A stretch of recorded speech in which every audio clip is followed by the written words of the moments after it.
Hello दोस्तों, आप सभी का श्री श्री कृष्ण इंस्टीट्यूट में स्वागत है। पुनः आपके बीच स्टैटिक जीके का कुछ प्रश्न लेके उपस्थित हैं जो आपकी आगामी परीक्षाओं के लिए कुछ महत्वपूर्ण तथ्य है। तो सबसे पहले कि आज है 23 मार्च और 23 मार्च को हम लोग शहीद दिवस के रूप में मनाते हैं, क्योंकि 23 मार्च 1931 ईस्वी को हमारे युवा क्रांतिकारी सुखदेव, भगत सिंह और राजगुरु इसी दिन क्या हुए थे, शहीद हुए थे। तो सबसे पहले इन तीनों व्यक्तियों को हम लोग सत्य नमन करते हैं। इनकी आज क्या है, पुण्यतिथि है और इनके संबंध में आगे हम लोग प्रश्न में जानकारी प्राप्त करेंगे। तो आइए शुरू करते हैं आपको पहले प्रश्न से। प्रश्न है कि भारत का दक्षिणतम स्थान इंदिरा पॉइंट निम्नलिखित में से कहाँ स्थित है। तो भारत का सबसे दक्षिणतम जो बिंदु है जिसे इंदिरा पॉइंट के नाम से जानते हैं वो कहाँ पे स्थित है, ये आपका प्रश्न है। तो ये है अंडमान निकोबार द्वीप समूह में ये स्थित है। तो आइए इसको पहले एक मैप से समझने का प्रयास करते हैं और उसके बाद फिर इस पर आधारित जो प्रश्न पूछता है उस पर भी चर्चा करेंगे। जैसे कि आप ये जो मैप देख रहे हैं, इसमें आपको ये जो है आपको उत्तरी बिंदु है, ये क्या है, आपको उत्तरी बिंदु है, यानी नॉर्थ साइड है, जहां पर भारत की उत्तरी बिंदु जो है जिसे हम लोग इंदिरा कॉल के नाम से जानते हैं। किसके नाम से जानते हैं, इंदिरा कॉल के नाम से जानते हैं, जो वर्तमान में लद्दाख में है। कहाँ है, लद्दाख में है। जबकि भारत के मुख्य भूमि का दक्षिणतम बिंदु जो है वो आपको कन्याकुमारी है। कहाँ है, कन्याकुमारी, जो तमिलनाडु का है। क्षेत्र कहाँ है, तमिलनाडु में। यानी कहने का मतलब भारत के मुख्य भूमि के दक्षिणतम बिंदु जो है वो कन्याकुमारी है, जो कैप कैमरून द्वीप पर अवस्थित है और यह तमिलनाडु राज्य में है। अब है भारत के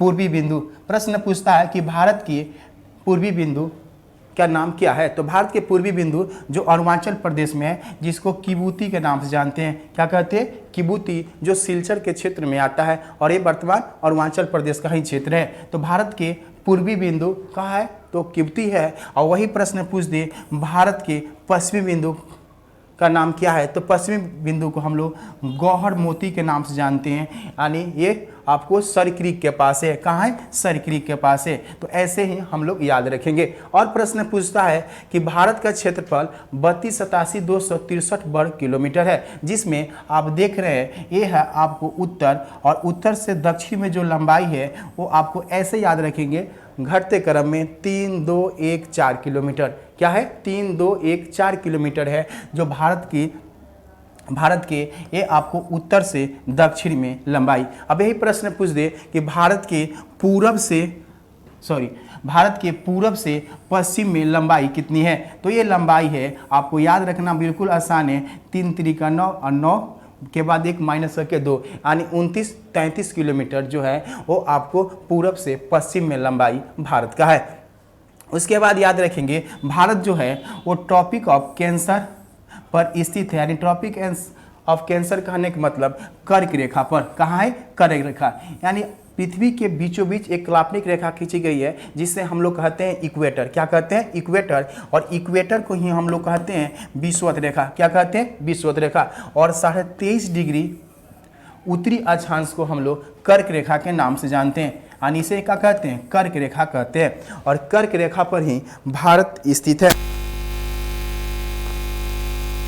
तो कर्क रेखा पर ही क्या है, भारत स्थित है। जैसे कि आप देख रहे हैं ये भारत जो है वो कर्क रेखा पर है। तो ये 23.5 डिग्री आपको अक्षांश पर 23.5 डिग्री आपको उत्तरी गोलार्ध में स्थित है। अब याद रखने की बात है, कर्क रेखा को ही हम लोग ट्रॉपिक ऑफ कैंसर के नाम से जानते हैं, जो भारत के 8 राज्यों से होकर गुजरता है, जो आगे हम चर्चा करेंगे।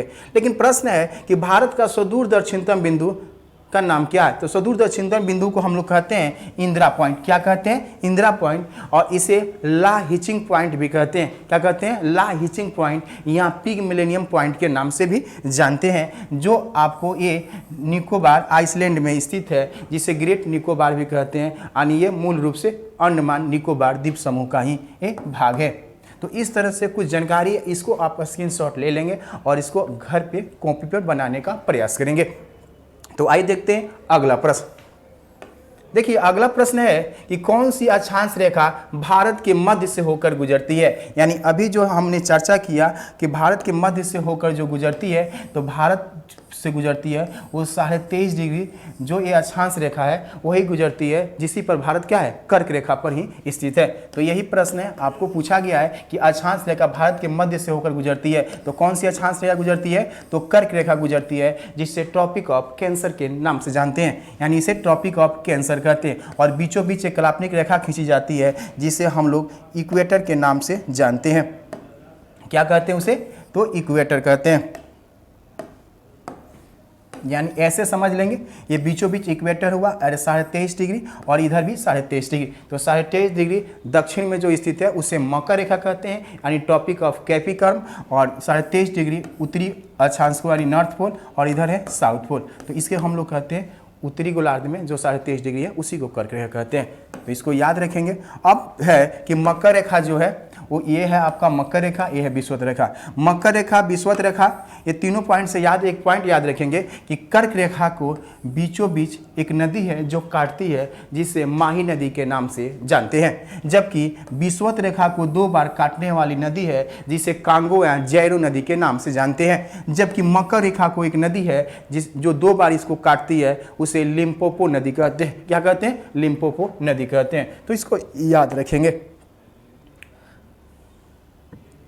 आइए इस मैप में हम देखते हैं कि कौन कौन सा राज्य जो है वो भारत के कर्क रेखा पर स्थित है। तो भारत के 8 राज्य हैं जो कर्क रेखा पर स्थित हैं, जैसे आप सीरियल में देख रहे हैं। तो सबसे पहले आता है गुजरात। क्या आता है, गुजरात। उसके बाद है राजस्थान, राजस्थान के बाद है मध्य प्रदेश, मध्य प्रदेश के बाद आपको छत्तीसगढ़ है, और छत्तीसगढ़ के बाद झारखंड, उसके बाद पश्चिम बंगाल, उसके बाद त्रिपुरा और मिजोरम। तो ये 8 राज्य है जो कर्क रेखा पर स्थित है, जो बीचों बीच गुजरा हुआ है। अब इसको याद करना क्या है, कैसे याद करेंगे, तो इसको एक ट्रिक से याद कर सकते हैं, आसानी से याद कर सकते हैं। इसका ट्रिक ऐसे याद रखेंगे, मित्र पर गमछा झाड़। तो मित्र पर गमछा झाड़ अगर ट्रिक याद रखते हैं तो ये आपका काम हो जाएगा कि भारत के कौन कौन से राज्य कर्क रेखा पर स्थित है। तो मी से होता है मिजोरम, त्रि से त्रिपुरा, ग से गुजरात, म से मध्य प्रदेश, छ से छत्तीसगढ़ और झ से झारखंड, और यहाँ प जो छूट गया था, प से पश्चिम बंगाल और र से राजस्थान। तो टोटल 8 ही राज्य है। कितने हैं, 8 राज्य जो कर्क रेखा पर स्थित हैं। इस पॉइंट को याद रखेंगे और इस मैप को भी आप देख सकते हैं इसमें भी। तो आइए देखते हैं अगला प्रश्न। देखिए अगला प्रश्न है कि निम्नलिखित में से किसने गाड़ी पर यह मानकर बम फेंका कि मुजफ्फरपुर के न्यायाधीश किंग्सफोर्ड उस गाड़ी में बैठे हुए हैं। तो ये है आपको मुजफ्फरपुर के न्यायाधीश जो है किंग्सफोर्ड के गाड़ी में ही बैठे हैं। यही अनुमान लगाकर आपको 30 अप्रैल 1908 ईस्वी की घटना है, जब आपको खुदीराम बोस और प्रफुल्ल चौकी ने न्यायाधीश की गाड़ी समझ के, बगी को समझकर उसी पर क्या कर दिया, बम फेंक दिया, जिसमें कनेडी और उसकी पत्नी और उसके साथ एक लड़की थी जिसकी क्या हो गई थी, मृत्यु हो गई थी। जिसके बाद खुदीराम बोस और प्रफुल्ल चौकी को पकड़ने का प्रयास किया गया, जिसमें खुदीराम बोस गिरफ्तार हो गया और खुदीराम बोस को आपको 11 अगस्त 1908 ईस्वी में इन्हें फांसी की सजा दिया गया। तो 11 अगस्त 1908 ईस्वी को खुदीराम बोस को फांसी दिया गया, जबकि प्रफुल्ल चौकी जो थे ये आत्महत्या कर लिए थे। प्रफुल्ल चौकी क्या किए थे, आत्महत्या कर लिए थे। तो खुदीराम बोस जो है ये हमारे देश के सबसे युवा क्रांतिकारी थे, यानी सबसे कम उम्र में फांसी पाने वाले ये पहले युवा क्रांतिकारी हैं खुदीराम बोस। कौन है, खुदीराम बोस। इस पॉइंट को याद रखेंगे, खुदीराम बोस को फांसी की सजा दी गई थी 11 अगस्त 1908 ईस्वी को। तो आइए देखते हैं अगले प्रश्न को। अगला प्रश्न है कि 1916 ईस्वी घटना है, मद्रास में होम रूल मूवमेंट के प्रवर्तक कौन थे, यानी होम रूल आंदोलन किसके द्वारा शुरू किया गया था, खासकर मद्रास के क्षेत्रों में। तो ये शुरू की थी एनी बेसेंट। कौन शुरू की थी, एनी बेसेंट, जो यहाँ पर होम रूल आंदोलन की शुरुआत किया। 1916 की घटना है, जबकि होम रूल की शुरुआत महाराष्ट्र के क्षेत्रों में आपको बाल गंगाधर तिलक ने शुरू किया था, यानी दोनों ने भारत में होम रूल मूवमेंट चलाया था। और इसी मूवमेंट के दौरान बाल गंगाधर तिलक ने स्वराज मेरा जन्मसिद्ध अधिकार है, इसे हम लेकर ही रहेंगे जैसे नारा दिए थे।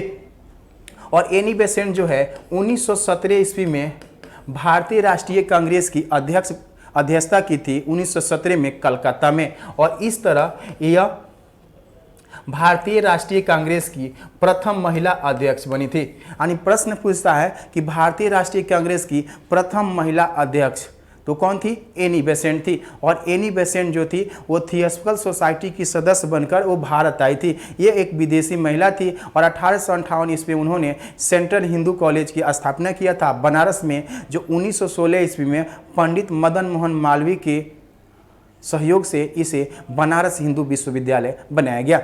अब है सी राजगोपालाचारी से याद रखेंगे, यह भारत के प्रथम भारतीय गवर्नर जनरल जो थे वो कौन थे? सी राजगोपालाचारी थे।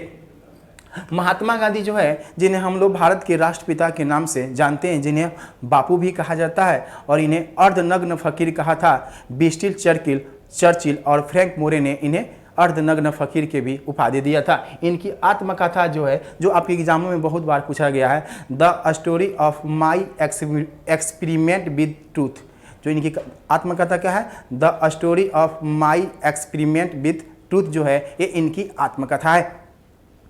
तो आइए देखते हैं, आगे बढ़ते हैं अगले प्रश्न की ओर। तो अगला प्रश्न है कि भारतीय इतिहास में 1912 का ऐतिहासिक महत्व क्या है? तो इसको देखेंगे ध्यान से, क्योंकि 1912 ईस्वी के जो घटना है वो बहुत ही महत्वपूर्ण है। क्योंकि आप जानते होंगे कि 1912 से पहले 1911 ईस्वी में आपको दिल्ली में एक दरबार का आयोजन किया गया था। क्या किया गया था? एक दरबार लगाया गया था। उस समय भारत के वायसराय थे लॉर्ड हार्डिंग द्वितीय। कौन थे? लॉर्ड हार्डिंग द्वितीय थे। और इसी समय ब्रिटेन के सम्राट जो थे जॉर्ज पंचम भारत आए थे। यानी जॉर्ज पंचम कहाँ आए थे? भारत आए थे। और इनके साथ इनकी पत्नी मेरी भी आई थी साथ में। तो जॉर्ज पंचम भारत आए थे 1911 ईस्वी में। और एक पॉइंट और याद रखेंगे, इनके स्वागत के लिए मुंबई में गेटवे ऑफ इंडिया भी की स्थापना भी किया गया था। गेटवे ऑफ इंडिया जो बना था वो 1911 ईस्वी में बना था। गेटवे ऑफ इंडिया कहाँ है? मुंबई में है, जो वर्तमान में आपको मुंबई बंदरगाह के पास है, प्रवेश द्वार है। तो उन्हीं के सम्मान में बनाया गया था। और उसके बाद ये दिल्ली दरबार पहुंचे और यहीं पर दिल्ली दरबार का आयोजन किया गया, जहां पर कई बातों की घोषणा किया गया। जैसे बंगाल विभाजन जो हुआ था 16 अक्टूबर 1905 ईस्वी को, तो आपको 1911 ईस्वी में बंगाल विभाजन को रद्द करने की घोषणा किया गया यहीं पर।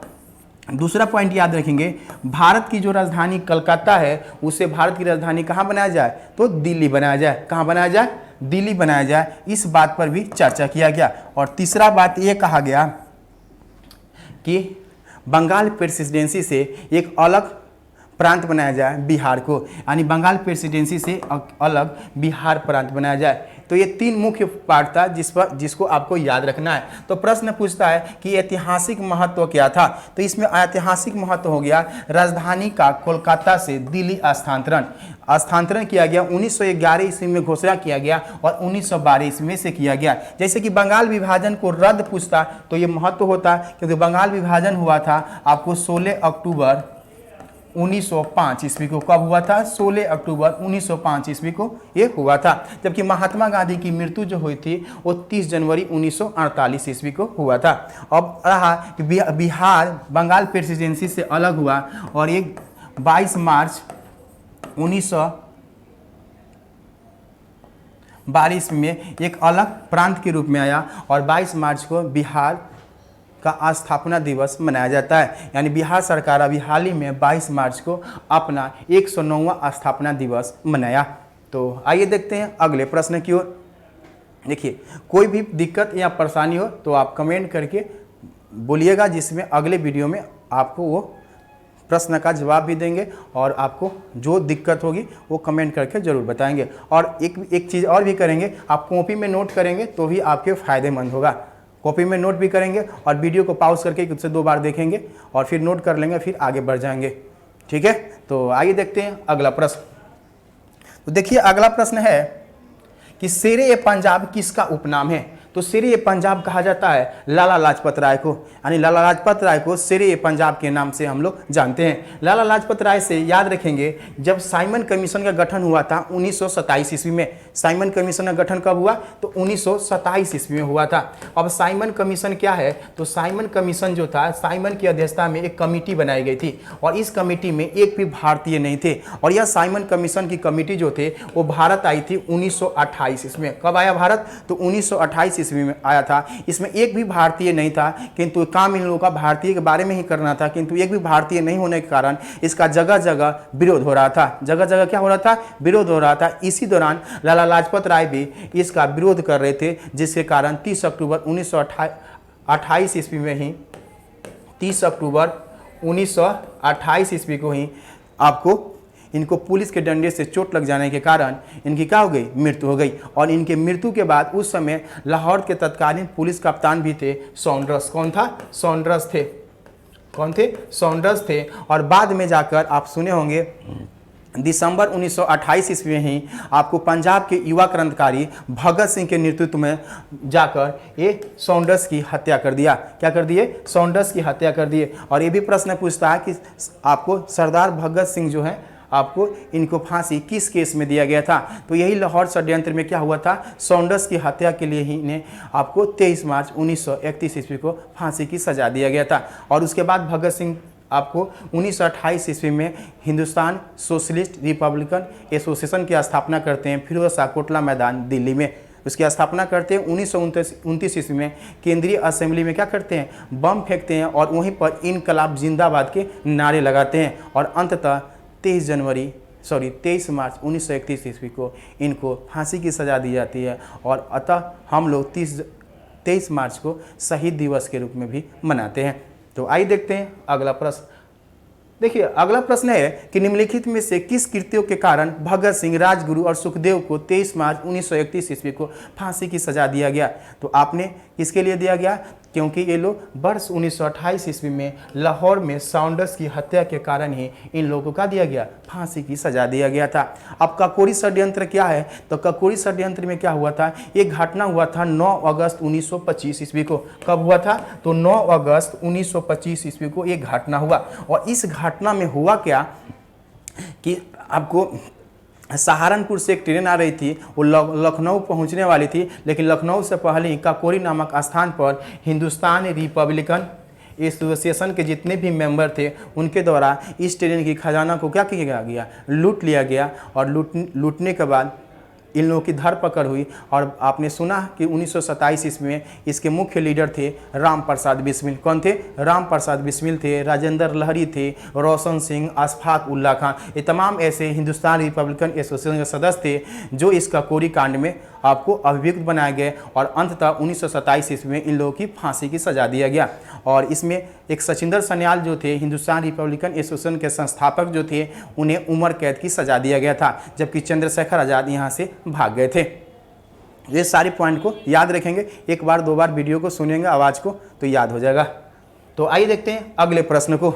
और जितने भी प्रश्न हैं वो आपके लिए बहुत ही महत्वपूर्ण है।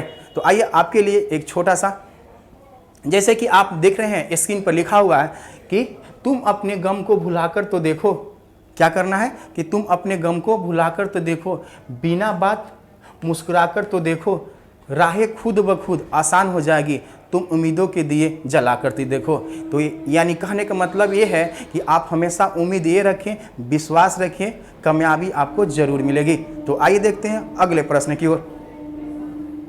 तो अगला प्रश्न है कि कांग्रेस के 1929 का जो अधिवेशन हुआ था जिसमें पूर्ण स्वराज का लक्ष्य घोषित किया गया, ये कहाँ पे हुआ था? तो पूर्ण स्वराज का जो लक्ष्य घोषित किया गया, हमको पूर्ण स्वतंत्रता चाहिए, ये लाहौर में हुआ था। कहाँ हुआ था? लाहौर में हुआ था 1929 ईस्वी में। और लाहौर कहाँ है? रावी नदी के तट पर है। और यहीं पर जवाहरलाल नेहरू ने, कौन? तो जवाहरलाल नेहरू ने पूर्ण स्वराज की मांग किया था। तो प्रश्न पूछता है कि पूर्ण स्वराज की मांग किसने किया? तो आपको ये किए थे जवाहरलाल नेहरू। और उन्होंने घोषणा किया कि आने वाले अगले वर्ष से 26 जनवरी 1930 से हम लोग प्रतिवर्ष स्वाधीनता दिवस के रूप में मनाएंगे। अतः स्वाधीनता दिवस पहली बार मनाया गया था 26 जनवरी 1930 ईस्वी में। और इसी घोषणा किए थे कौन? तो जवाहरलाल नेहरू ने घोषणा किया था। अब ऑप्शन से देख लेते हैं। बम्बई में ही इंडियन नेशनल कांग्रेस की स्थापना किया गया था 1885 ईस्वी में। और उसके प्रथम अध्यक्ष थे बियम्स चंद्र बनर्जी, जिसे WC बनर्जी के नाम से जानते हैं। कलकत्ता से याद रखें, कलकत्ता में कांग्रेस का जब दूसरा अधिवेशन हुआ उसकी अध्यक्षता किए थे दादा भाई नौरोजी, जिन्हें grand old man of India के नाम से जानते हैं, या बोलचाल में उन्हें बायोवृद्ध के नाम से भी जानते हैं। तो इस पॉइंट को भी याद रखेंगे। अगला पॉइंट है कि 42वें संवैधानिक संशोधन के द्वारा संविधान के किस अनुच्छेद में मौलिक कर्तव्यों को जोड़ा गया है। यानी मौलिक कर्तव्य जो है ये हमारे संविधान में पहले नहीं था, यानी फंडामेंटल ड्यूटीज कहते हैं, इसे क्या कहते हैं, फंडामेंटल ड्यूटीज, जो हमारे संविधान में नहीं था, बाद में इसे जोड़ा गया। तो बाद में इसे जोड़ा गया, इसे 42वीं संवैधानिक संशोधन 1976 के द्वारा ये हमारे संविधान में जोड़ा गया। इसके लिए सरदार स्वर्ण सिंह समिति ने क्या किया था, सिफारिश किया था, और सिफारिश के बाद ही हमारे संविधान में 10 मूल कर्तव्यों को जोड़ा गया और संविधान के अनुच्छेद 51 के ए और भाग 4 के ए में इसे जोड़ा गया। तो इसको याद रखेंगे, उस समय 10 मूल कर्तव्यों को जोड़ा गया। और ये कहाँ से, किस देश के संविधान से लाया गया, तो सोवियत संघ यानी रूस के संविधान से इसे लाया गया है। और 10 मूल कर्तव्यों को जोड़ा गया 1976 ईस्वी में। बाद में जाकर 86वीं संवैधानिक संशोधन 2002 में एक और मूल कर्तव्यों को जोड़ा गया, जिसमें कहा गया 11वां मूल कर्तव्य में कि 6 से 14 वर्ष के बच्चों को शिक्षा दिलाना अभिभावक का क्या है, कर्तव्य है। तो ये जोड़ा गया आपको 2002 में। इस तरह वर्तमान में मूल कर्तव्यों की संख्या कितनी है, 11। कितनी है, फंडामेंटल ड्यूटीज 11। इस पॉइंट को याद रखेंगे। तो आइए देखते हैं अगले प्रश्न को। अगला प्रश्न है कि भारत के संविधान के किस अनुच्छेद के अंतर्गत भारत के राष्ट्रपति पर महाभियोग चलाया जाता है। महाभियोग कहने का मतलब जब राष्ट्रपति संविधान के अनुरूप काम नहीं करते हैं, उस स्थिति में संसद के किसी भी सदन में उनके हटाने संबंधित जो प्रस्ताव लाया जाता है उसी को महाभियोग कहते हैं। क्या कहते हैं, महाभियोग। तो उनके हटाने संबंधित प्रस्ताव जो है वो संसद के 2 सदन होते हैं। संसद के कितने सदन होते हैं, तो 2 सदन होते हैं। वो दोनों सदनों में से किसी भी सदन में लाया जा सकता है, यानी आप राज्यसभा में भी लाया जा सकता है या ये लोकसभा में भी लाया जा सकता है। तो उनके हटाने संबंधी जो प्रस्ताव है उसी को हम लोग महाभियोग कहते हैं, जिसकी चर्चा संविधान के अनुच्छेद 61 में किया गया है। यानी राष्ट्रपति को हटाने संबंधी प्रस्ताव की चर्चा अनुच्छेद 61 में किया गया है। जबकि अनुच्छेद जो 75 में कहा जाता है कि राष्ट्रपति लोकसभा के बहुमत दल के नेता को सामान्यतः प्रधानमंत्री के रूप में नियुक्ति करेंगे। जबकि अनुच्छेद जो 76 है इसमें कहा गया है कि आपको राष्ट्रपति भारत के जो विधि अधिकारी होता है, जिसे हम लोग अटॉर्नी जनरल कहते हैं। क्या कहते हैं, अटॉर्नी जनरल कहते हैं। तो अटॉर्नी जनरल की नियुक्ति कौन करते हैं, राष्ट्रपति करते हैं, जिसका चर्चा संविधान के अनुच्छेद 76 में किया गया। जबकि 85 नंबर अनुच्छेद यानी आर्टिकल में कहा गया है कि राष्ट्रपति लोकसभा को क्या कर सकते हैं, भंग कर सकते हैं। यानी लोकसभा जो होता है वो अस्थायी सदन होता है और इसे राष्ट्रपति भंग भी कर सकते हैं। जबकि राज्यसभा क्या है, अस्थायी सदन है, ये कभी भंग नहीं होता, क्योंकि यहाँ पर प्रक्रिया ये है कि 2 वर्ष पर 1/3 सदस्य जाते हैं, उतने सदस्य फिर निर्वाचित होकर आ जाते हैं। ये प्रक्रिया हमेशा चलती रहती है, इसलिए राज्यसभा को अस्थायी सदन कहा जाता है, जबकि लोकसभा को अस्थायी सदन कहा जाता है। इस पॉइंट को भी याद रखेंगे। अगला प्रश्न है कि लोकसभा और राज्यसभा के संयुक्त अधिवेशन यानी ज्वाइंट सेशन, ज्वाइंट जो सेशन होता है के विषय में प्रावधान संविधान के किस अनुच्छेद में किया गया है। यानी ज्वाइंट सेशन तो बुलाते हैं राष्ट्रपति, कौन बुलाएंगे, राष्ट्रपति, जिसकी चर्चा संविधान के अनुच्छेद 108 में किया गया है। किसमें किया गया, 108 में ये ज्वाइंट सेशन की चर्चा किया गया है। किंतु बुलाएंगे राष्ट्रपति, किंतु अध्यक्षता कौन करेगा, तो अध्यक्षता करेंगे आपको लोकसभा अध्यक्ष। कौन करेगा, लोकसभा अध्यक्ष इसकी अध्यक्षता करते हैं। इस पॉइंट को याद रखेंगे। और है अनुच्छेद 123 में राष्ट्रपति जब संसद के सत्र नहीं चलता उस समय किसी कानून की आवश्यकता होती है तो अनुच्छेद 123 के तहत अध्यादेश जारी करते हैं। क्या जारी करते हैं, अध्यादेश जारी करते हैं। अध्यादेश क्या है, एक प्रकार के कानून ही है जो संसद के द्वारा जिस तरह बनाया जाता है उसी तरह का कानून है कि तुम जैसे ही संसद का सत्र चल शुरू होता है तो 6 सप्ताह के अंदर इसे दोनों सदनों से पारित कर देने के बाद ये परमानेंट कानून बन जाता है, अन्यथा ये 6 सप्ताह के बाद क्या हो जाता है, समाप्त हो जाता है। अनुच्छेद 110 बहुत ही महत्वपूर्ण है। इसी के तहत आपको लोकसभा अध्यक्ष धन विधेयक को परिभाषित करते हैं, यानी मनी बिल को परिभाषित करने का काम करते हैं अनुच्छेद 110 के तहत। अनुच्छेद 112 में भारत के वार्षिक वित्तीय विवरण की चर्चा किया गया है, यानी हमारे संविधान में बजट शब्द की चर्चा नहीं किया गया, उसके स्थान पर वार्षिक वित्तीय विवरण की चर्चा किया गया, जिसका अर्थ होता है आगामी वर्षों का लेखा जोखा। क्या होता है, आगामी वर्षों का लेखा जोखा होता है। अगला प्रश्न है कि भारत के महान्यायाधीश की नियुक्ति से संबंधित कौन सा अनुच्छेद है। तो ये प्रश्न अभी हम चर्चा किए और यह प्रश्न आपको कमेंट करके बताना है कि इसका आंसर क्या होगा। आज जब अगले वीडियो में मिलेंगे तो इससे आगे वाली सीरीज लेके आएंगे जिसमें आपको साइंस का कुछ टॉपिक होगा और उसके साथ स्टैटिक जीके का कुछ और प्रश्न होगा जो आपके एग्जामों के लिए महत्वपूर्ण होगा। तो मिलते हैं अगले वीडियो के साथ। थैंक यू, धन्यवाद।